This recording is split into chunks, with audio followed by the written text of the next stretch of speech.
Hello bachcho, let's read this question. The question says, in the following question, an assertion A is followed by a corresponding reason R. Use the following keys to choose the appropriate answer. Option A, both A and R are correct. R is correct explanation of A. Option B, both A and R are correct. R is not correct explanation of A. Option C, A is correct, R is incorrect, and option D is R is correct, A is incorrect. Assertion is HCl, SO2 are examples of polar molecular solids. And reason R is these are good conductors of electricity. बच्चों इस question में हमें एक assertion दिया है और एक reason बता दिया है और हमें बताना है कि इनमें से कौन सा करेक्ट होगा। अगर दोनों ही सही हैं तो हमें बताना है क्या जो हमें रीजन दिया है वो करेक्ट एक्सप्लेनेशन है असर्शन के लिए या फिर नहीं। तो फर्स्ट ऑफ ऑल बात करते हैं इस क्वेश्चन में हमारे की कंसेप्ट के बारे में। की कंसेप्ट क्या होगा बच्चों हमारा polar molecular solids. Polar molecular solids कौन होते हैं बच्चों? जिस सॉलिड के अंदर हमारे जो मॉलिक्यूल्स होते हैं उनके बीच में हमारे पास डाइपोल डाइपोल इंटरेक्शन प्रेजेंट होती है। कौन से टाइप की इंटरेक्शन प्रेजेंट होती है बच्चों? डाइपोल डाइपोल इंटरेक्शन प्रेजेंट होती है।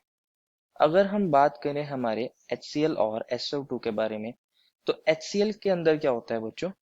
H और ये Cl होगा इसके अंदर। अगर इसके मॉलिक्यूलर सॉलिड है तो अगेन वहां कौन होगा बच्चों? H और Cl के ऐसे ऐसे बहुत सारे मॉलिक्यूल्स होंगे।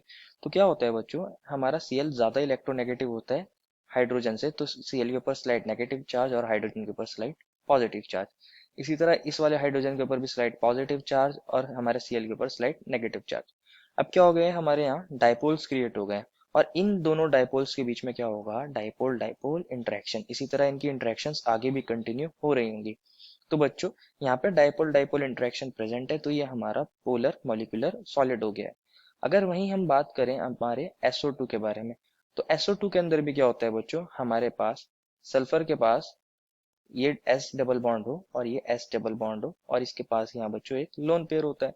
अगर हम सिंपली बात करें एक SO2 मॉलिक्यूल और एक और SO2 मॉलिक्यूल के बारे में से लाइक दिस, तो यहाँ क्या होता है बच्चों हमारा ऑक्सीजन ज्यादा इलेक्ट्रोनेगेटिव होता है तो इस पे नेगेटिव चार्ज और यहाँ सल्फर पे पॉजिटिव चार्ज।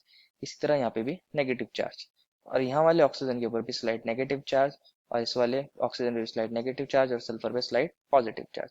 अब यहाँ पे भी बच्चों डाइपोल्स क्रिएट हो जाते हैं और ऑक्सीजन और सल्फर के बीच में डाइपोल डाइपोल इंटरेक्शन हो सकता है।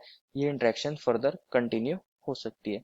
तो दोनों के अंदर ही बच्चों हमारे डाइपोल डाइपोल इंटरेक्शन हो रही है, दोनों ही हमारे पोलर मॉलिक्यूलर सॉलिड्स हो रहे हैं। तो जो हमें असर्शन दिया है बच्चों वो करेक्ट है और रीजन बोला है these are good conductors of electricity. बच्चों जो हमारे पास पोलर मॉलिक्यूलर सॉलिड्स होते हैं इनके अंदर डाइपोल डाइपोल इंटरेक्शंस तो हो रही हैं लेकिन बच्चों इनके अंदर कोई फ्री इलेक्ट्रॉन नहीं होता। हमारे पास जो कंडक्टिविटी होती है वो कंडक्टिविटी किसकी वजह से अराइज करती है? Due to the flow of free electron.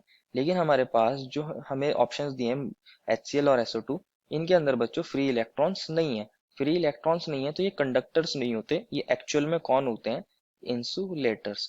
तो हमारा जो रीजन दिया है बच्चों वो गलत हो जाएगा। Therefore final answer is assertion is correct and R is incorrect, that is option number C. I hope you understood it well and best of luck.